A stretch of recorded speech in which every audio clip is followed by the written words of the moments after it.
prinsip nggelemi kahanan, menerima situasi.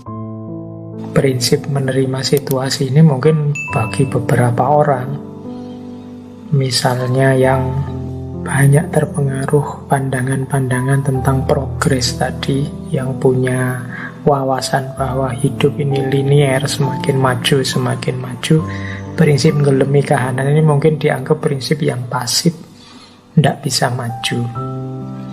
Tapi sebenarnya maksudnya bukan kok orang itu tidak boleh maju atau tidak mau maju, tapi orang itu pertama-tama harus menerima situasi yang dihadapinya saat ini.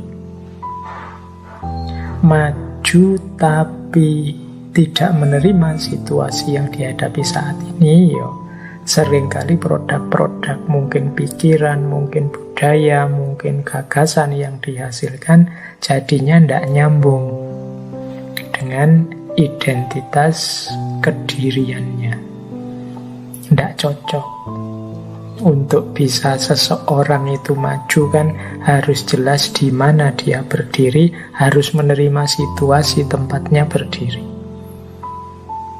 Baru kelihatan kita ini maju atau mundur. Tapi kalau orang tidak nggelemi kahanan, tidak menerima situasinya sekarang, susah kita membaca ini orang maju atau mundur.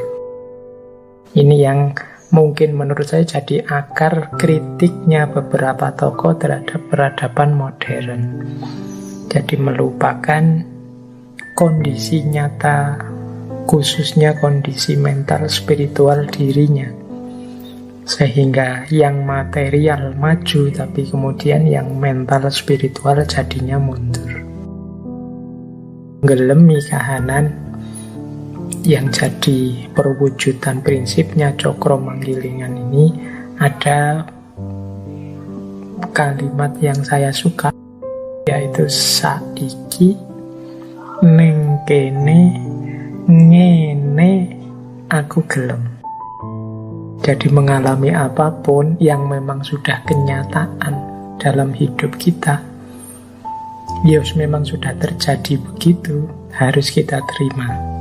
Saiki, sekarang, ning kene, di sini, ngene, seperti ini, aku gelem, aku mau. Jadi apapun yang kita alami, yang terjadi dalam hidup kita, pertama-tama kalau bahasanya Nietzsche, filosof barat populer yang terkenal sekali, itu ada istilah jasahen. Jasahen itu mengiyakan hidup.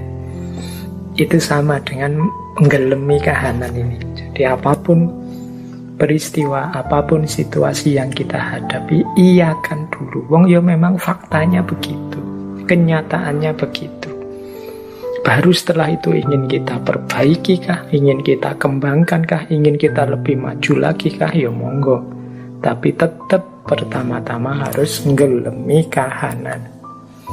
Saiki, di sekarang. Jadi tidak usah nunggu nanti besok-besok atau hidup di masa lalu kemarin-kemarin. Kenyataannya sekarang apa? Ning kene itu di sini. Jadi kalau saiki itu waktu, ning kene itu ruang. Nggak usah bingung mencari rujukan kemana-mana.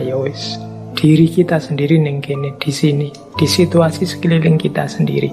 Ngene itu ngomong kondisi, situasi, modenya seperti ini. Aku gelem itu aku mau. Misalnya teman-teman mungkin membaca berita, orang Indonesia ini kok semakin ngamuan ya, semakin tersinggungan ya. Teman-teman kita sekarang itu kok tambah cerewet ya, meskipun lewat medsos. Tetangga-tetanggaku kok tambah egois ya, tambah susah untuk diajak hidup bersama-sama ya. Misalnya kita ngalami situasi macam-macam itu, kita iyakan dulu. Memang kenyataannya begitu.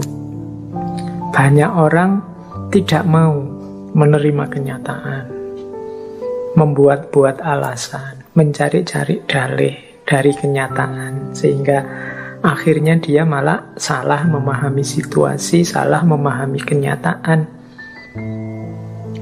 Kalau kita salah memahami situasi, salah memahami kenyataan, tidak menerima kenyataan yang terjadi, ya sulit kalau kita ingin melakukan perbaikan-perbaikan.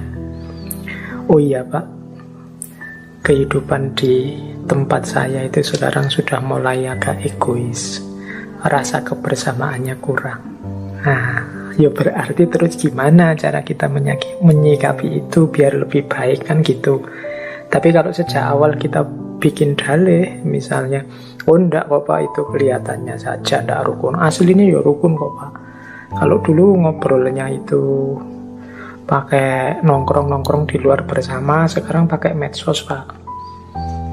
Kalau dulu temannya sedikit, hanya kiri kanan, sekarang temannya sedunia Pak. Jadi tiap hari itu medsosan, tiap hari twitteran, tiap hari IG-an. Jadi lebih luas Pak. Nggak bisa yang kayak gitu disebut nggak rukun.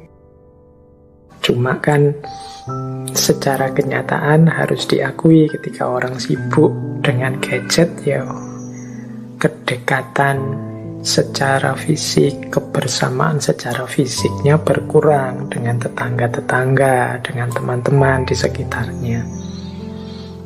Nah, ini diterima dulu, baru nanti dicarikan solusi, dicarikan perbaikan. Oh iya Pak, sekarang orang-orang itu gampang ngamuk, gampang marah, baperan Pak, mudah tersinggung sekarang. Kita salah ngomong sedikit bisa dilaporkan.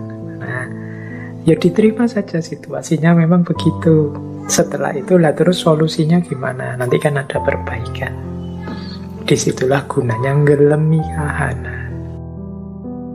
Ya hidup kita ya ada baiknya tapi juga ada buruknya, apapun itu. Maka kalau ada saudara kita, teman kita menyebut-nyebut buruknya, ya ndak harus kesusu ditolak. Siapa tahu itu memang kenyataannya begitu.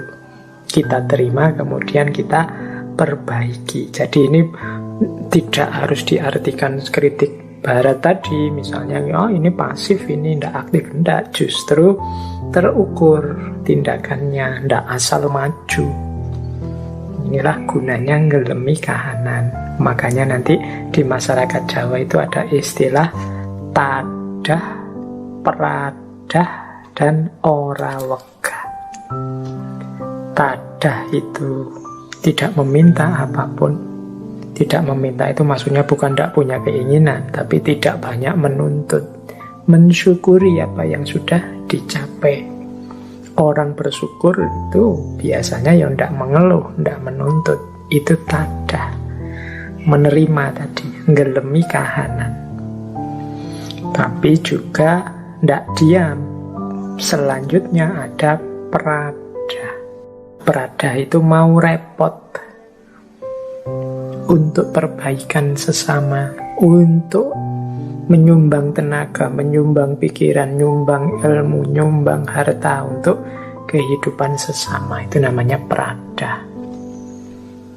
Jadi setelah menerima tadah, kemudian peradah. Jadi tidak ada hubungannya dengan malas atau pasif. Justru dengan potensi yang sudah diakui, dimiliki saat ini, berusaha untuk melakukan yang terbaik meskipun itu repot, meskipun itu capek, meskipun itu kehilangan. Itu namanya peradah. Jadi ikhlas memberi. Dan yang ketiga, ora wegah. Ora wegah itu ndak males, ndak segan, ndak enggan, tidak menunda-nunda, ndak milih-milih ketika akan melakukan kebaikan. Jadi tidak hanya rebahan, ngerti ribuan jutaan konsep kebaikan, ngerti ratusan hikmah kebijaksanaan, kalau tidak diterjemahkan dalam kehidupan nyata sehari-hari, kalau kita hanya wegah saja, males, menunda-nunda, menunggu-nunggu besok saja, nanti saja, atau milih yang enak-enak saja, itu juga namanya wegah. Belum disebut terpuji. Yang terpuji itu ya tadah, peradah, ora wegah. Jadi setelah tadah menerima kahanan, gelemi kahanan, setelah itu peradah, mau repot, ikhlas memberi untuk sesama. Dan yang ketiga, ndak males, ndak enggan, tidak menunda-nunda, tidak memilih-milih. Saiki ning kene ngene aku gelem. Sekarang di sini seperti ini aku mau. Ini penerjemahan Cokro Manggilingan dalam kehidupan sehari-hari.